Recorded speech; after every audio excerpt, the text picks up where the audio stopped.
Welcome, everybody, to the Hardcore Mortgage Show podcast, brought to you by Capital Mortgage Funding. We are powered by Fairway Independent Mortgage Corporation, NMLS 2289.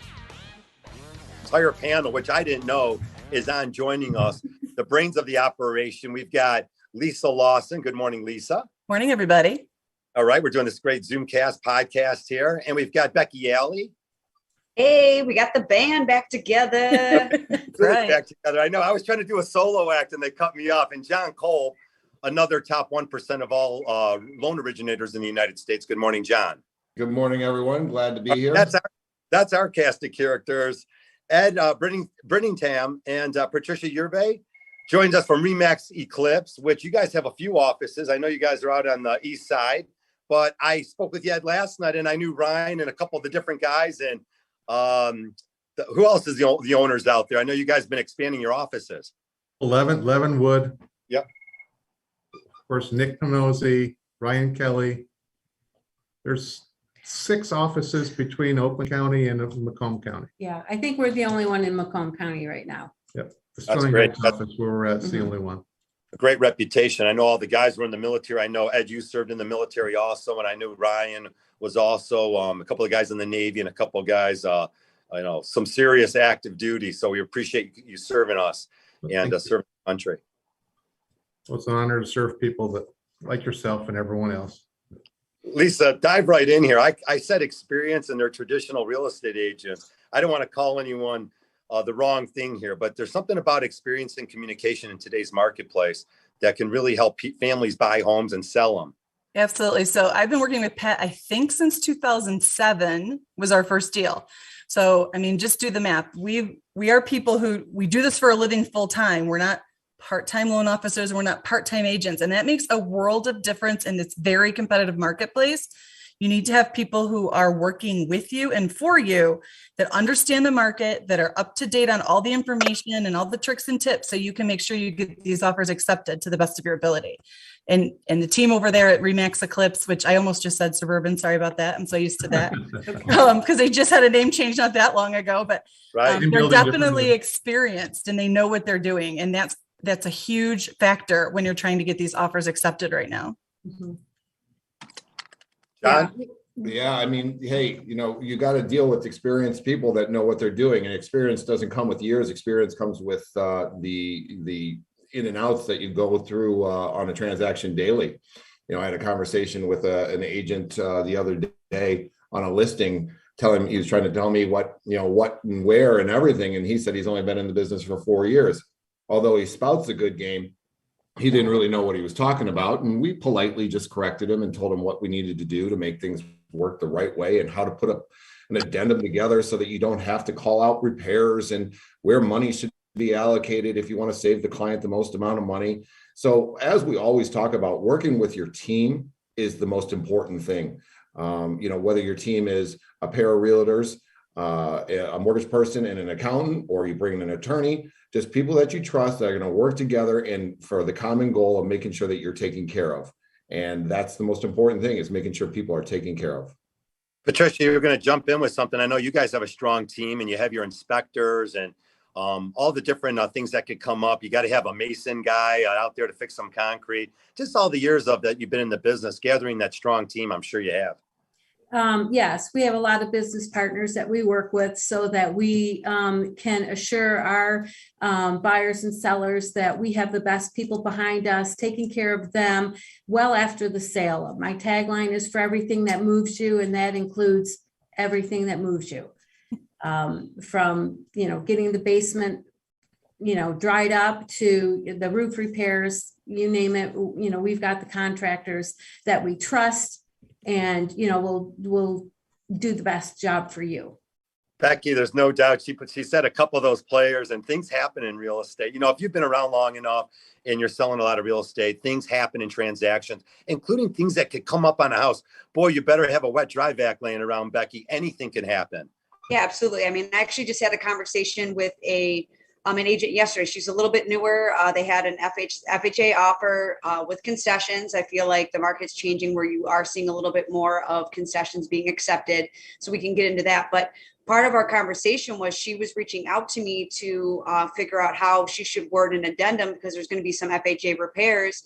And the seller are willing to cover those within the concession. So, that's where we're talking about with that team in place, because she immediately reached out to me to make sure that the wording of these addendums were going to meet the requirements of, the lending aspect, because sometimes things can get worded and it creates an issue later on, or it might create an issue with the appraiser and things like that. So she just said, hey, if the seller's willing to cover these repairs, and they're going to give them concessions on top of that, is that conflicting with the 6% and, and all that? And we had that conversation, and she said, wow, thank you. No one has ever really explained it to me like that. And, the conversation we had, and it is experience. I mean, you can talk to a million people that are going to tell you what you want to hear. Right. But at the end of the day, you need to surround yourself with what you need to hear, not what you want to hear, because like John said, we are all moving in the same direction to close the transaction. And sometimes, I'm sure we can all attest to this, that sometimes we'll butt heads, right? You'll have one side that's like,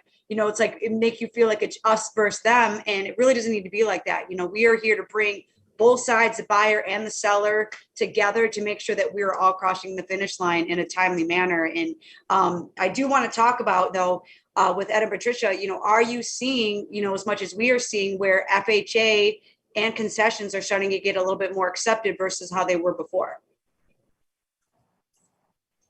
I'll let you start it. Like, are you seeing FHA offers being accepted, or are you guys still kind of seeing people turn a blind eye to that?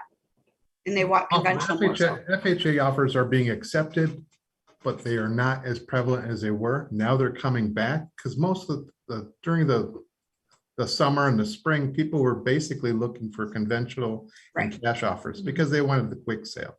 Right. So they didn't want to burden, as a seller, they didn't want to have that burden per se of accepting or offering FHA or even VA as a term of financing. So it was unfortunate for those people that were in that pool looking for those type of properties when they weren't all encompassing all the properties. Now it's starting to come back a little bit, and that's a good thing for everybody. It gives everyone an opportunity to participate in the process. Yeah. Getting those tougher homes sold is what we might see inventory wise. There are a few those homes that have been left over the summer, and we'll consider those hot inventory homes that could be sold this fall, using FHA terms. And again, we're closing FHA and VA mortgages in less than 30 days. To us, it's the same, even sometimes easier to close an FHA than a conventional loan. It just could be allowable credit scores are flexible, where the money's coming from. So, and higher debt to income ratios that allow a lot of families even buy the house FHA and close, even though they haven't sold their existing house. So there's a lot of families that are trying to transition. We see quite a bit of that. Lisa, I'll go back out to you. As the market, we always see that the inventory is picking up a little bit. Well, let's go back out to the real estate agents. Do you see the inventory picking up, or is it a wait and see just because we're still into the kids just got back to school really last week or maybe this week? Yeah, I see that it is kind of a still wait and see. And I think it is just because of, the holiday going right into the school year. We always see this in September, but then, by the end of the month, families are settling down and they're getting back into their home search. And I think we are seeing a little bit more inventory on the market. It's sitting a little bit longer because I think these sellers still think that they're, can get top dollar for their home. I've had sellers get full price offers and say, well, you know what, I think I want to wait and see if I get more. And it's like, but you're already at the top end. Aren't you worried about an appraisal? Because I know I am, and with respect to whether or not they're going to accept an FHA offer versus a VA, I think it's just the other agent doesn't have experience enough to know that you guys can close those type of loans in 30 days. I think that goes back to the teamwork concept where everyone works together for the common good of your client, who's the home buyer and seller, because they're both your client, no matter on what side you're working, because ultimately it's a joint transaction. So you got to work together. Yeah, absolutely.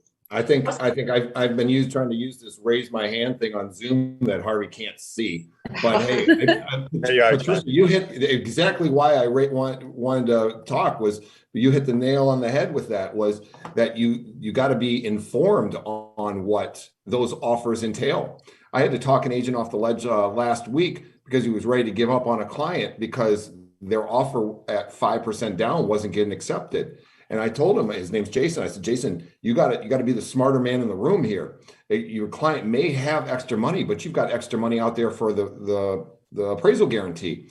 So of course they can come up with 10% down if they don't have to worry about the appraisal guarantee. Same thing holds true with FHA. Some people just need to go FHA because they have the extra money for the appraisal guarantee. And we just have to take a breath, teach these people on why FHA, VA are still very good loans and not very much different than conventional and other loans, because they can get done quickly. They can get done in-house. We don't have to outsource.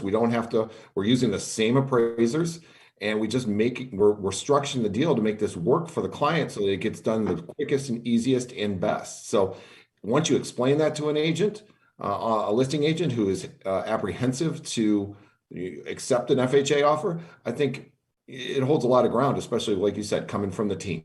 Mm-hmm. Yeah. And the reason why I brought up this topic is because I was actually brought in on a little bit of a debate on Facebook from a ReMax Eclipse agent, that was saying, are FHA VA loans really that hard to get pushed through? Or is it just sometimes the listing agents aren't properly, educated on the terms and conditions of VA and FHA loans? And that's why I wanted to hear from you guys, because you're absolutely right. Sometimes it is just, them having a phone call with us and be like, look, like I don't need 47 years for an FHA transaction, because at the end of the day, money's money. And if this is a turnkey house and the buyer has a little bit more wiggle room to make up an appraisal gap, if, like you're saying, your client is trying to shoot for the moon because they think they're going to get a little bit more money and they're not wanting to heed your advice, that's when someone like, Lisa is available for those conversations with that listing agent to reassure everyone that, look, this is a strong buyer. They can do anything they want. This just is the better vehicle for them to cross the finish line,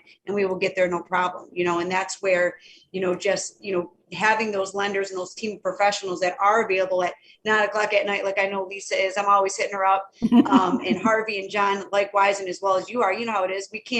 It doesn't sleep. We have to be available, because if you're not answering the phone, someone else will. And maybe the other person answering the phone is not going to have the best advice for your client. So that's why we're always available to make sure that we're speaking the truth on these kind of things, because I'm all about stop the VA and FHA hate. Right yes, now. absolutely. And it's nice to see that it's turning around a little bit. Right. Yeah. Stop the hate on any transaction. Money is money. Right. Ultimately, we're always working for the buyers and the sellers. And, Patricia, I sort of heard it from you. And I think that the experienced agents always say this. You're constantly educating the sellers. As you mentioned before, you come to the agreement of what they want for the house. You're even above that price, and they still have some holdback and some hesitation on moving forward. At this point, I've told a lot of families, go ahead and maybe get that offer accepted, but just allow yourself an additional 2 or 3 weeks contingent upon you finding that next house. And I think that's that education that that's a whole new marketplace where we're telling people, hold on there, just hold on a minute before we sign the final agreement on the sale of the home. Just give us 2 weeks to find another house and see what's out there. A lot of times, the reverse contingency, like we always talk about. Sorry, Patricia, go ahead. I think it's exactly what you're saying. I always tell them, you can write in your listing agreement that the sale or the closing of this house is contingent on you finding a home so that you have a place to go. And I think a lot of the buyers and the buyer's agents understand that that's going on. And, they make everybody aware that, we're working diligently to find a home for, the seller. So it may take us an extra 2 weeks or so to get this closed. We'll accept your offer, but you're going to have to give us a couple more weeks to close. It all goes back to communication. Yeah. Which is critical. Plus, you never know. I mean, that backup that cash offer, like I had a gentleman, he had to sell his house in order to purchase another one. He didn't want to list his house just like everyone else. He didn't want to list his house before he found a house because he didn't want to be homeless. And everyone knew that this was going to be a working, side-by-side transaction. Well, he listed his house on a Friday, he got a cash offer, and it all worked out. I mean, so there still is a lot of cash being thrown around, I feel like, on these houses, more so than we've ever seen. I feel like some people, though, are starting to now utilize financing because they're wanting to take advantage of the lower rates. But the cash still definitely is being thrown around regularly, just maybe not as much as it was in the beginning part of the year. Yeah. Go ahead, Ed and Patricia. I'll take it back to you just in regards to purchasing and selling and what's going on in the inventory. Right now, you have any exciting listings coming up on the marketplace? We know that it's been gangbusters, obviously in Macomb where your office is, but you work the whole Tri-County area.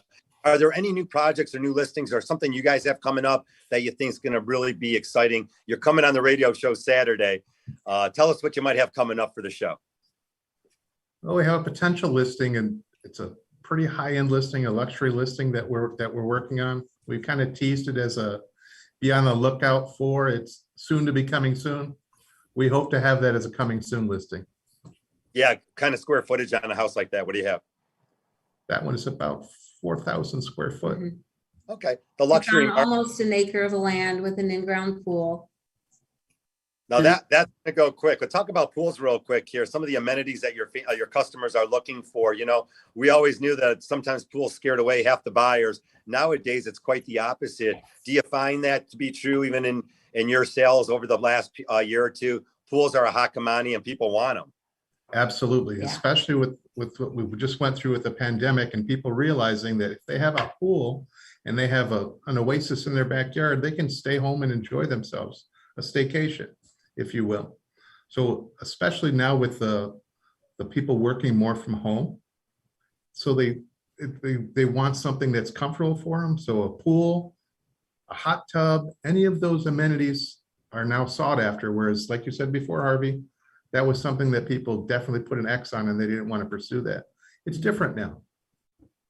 Yeah, definitely. Yeah. Well, they were on ones. Go ahead. Anyone Yeah. else? Our seasons, have changed. So, people with heaters in their pools. Mhm. I can remember the pool season in Michigan was like 3 months, June through August. Now you can swim into your heated pool well into, the beginning of October, and you can open it as early as, late April. Yeah. So that swim time is a little bit more advantageous for somebody to, want to have a pool and be able to take care of it and enjoy it. John, you're a lake guy, part of the Polar Bear Club of Michigan and up north guy. I'll give you the final. We'll do a little roundtable here. Let John do the final thoughts on the podcast. John, go ahead. Yeah, I mean, it's making sure that you are sticking with your team and doing what you need to do to make yourself happy about where you're living and your home life. So make sure that you get with everyone. Sometimes it might not be the best idea to sell if you love your neighborhood and love your neighbors in the school district, and maybe you talk to somebody about, fixing the house up the way that you want it. I mean, getting with your team, and even though you're not going to sell, you might reach out to someone like Ed and Patricia to ask them their opinion on doing that, because you might want to throw a bunch of money into your house, but it might not ever pay out for you. So you got to just talk to the people that know, talk to us about what options you may have based upon credit, based upon what you owe versus what it's worth. And, get with everybody to figure out how we can best improve your life, because that's what's most important, that everyone stays happy and healthy and safe. And we make sure that we move forward with a smile on our face. Becky Ellie, go ahead. I actually just want to talk about real quick that I think it's cool that the Michigan market has evolved so much over the years. Just like you're talking about pools, how it used to be like 3 months and that was it. It used to be after school started, the home buying season was starting to stop. And it's no longer like that in Michigan. I mean, you are seeing homes fly off the market, even with snow on the ground, right? It really isn't stopping. I mean, and people are, buying in all months of the year, whether it's that lakefront property or their dream property. I mean, whatever it is, it is nice to see that, in Michigan, there really is no off season anymore. It really has just been nonstop 365 for the last several years. And it's refreshing because Michigan has everything. I mean, it has the lakefront properties. It has, you could be in the city and on a lake, or you could drive 4 hours and be in the country. I mean, it literally has every single thing that you would want in a state. And I'm very happy to live here and be a part of it, and just see that, as from the lending industry to real estate, that there really is it's never a bad time to buy anymore. It really isn't. All right, let's go to Lisa, and then we'll let Pat and Ed wrap it up. Go ahead, Lisa. Yeah, just to reiterate, I agree with Becky 100%. It's never a bad time to buy. It really isn't, whether you're looking for like a ski getaway in the winter as a second home, or, it used to be that people would say if you moved in the winter, you get a better deal. And that might be the case, but I think the deal that you're getting might not be quite as good as it was 5 years ago. I think that year-round season is really come to fruition, whether or not the pandemic fueled some of that, we don't know. There's so much more working from home now and everything else. It's just the way that it is. And so we've adapted, I think, really well as a company. And I think, it's good to see that everybody is out there and excited to find their dream home, where they're going to be the majority of their time. I tell people all the time, you have to look at your home. Yes, it's an investment, but if this is where you're going to live and it's your primary residence, get what you want. Mhm. You know what I mean? You're going to be spending your time there. This is where you're going to be possibly raising a family, spending all your time, possibly working. It's so important. You can't really look at it, although it is a good investment as an investment, you got to get what you want since you're going to be there all the time. So I think those are some important factors people have to keep in mind. Patricia and Ed, go ahead. Final thoughts. I always think it's a great idea for buyers to sit down with the agent before you start looking, so that you can kind of get an idea. And I always tell my clients, they'll sit down and they'll tell me everything they want. And about 85% of them never buy what they said they wanted in that first meeting. So, I always make sure to let them know, take notes, be open-minded. You're going to see a lot of different homes, and we're going to find the best one for you. And it's always best to have in your mind what you're looking for, but then be open when you're looking at the homes, because I think you'll find something that is outside of your mind once you get in the homes and say, you know what, this is what's going to work for me and my family. You guys are great. Let's wrap it up here. Ed and Patricia, you guys will be coming on the air with us on 7-1, The Ticket here in Detroit. It's going to be on radio.com. You can check them out. Again, it's a live broadcast, the Hardcore Mortgage Real Estate Business Show. And we'll look forward to having you on Saturday morning, this Saturday, and it's football season. So, Ed, make sure you bring a little bit of football knowledge with also. I'll pack that away with me also, Harvey. Fantastic. All right, for everybody on the broadcast here in Capital Mortgage Funding, we're part of Fairway Independent Mortgage Corporation. Again, NMLS 2289, equal housing lender. We will see you Saturday on the Hardcore Mortgage Show. Thank you. Thank you.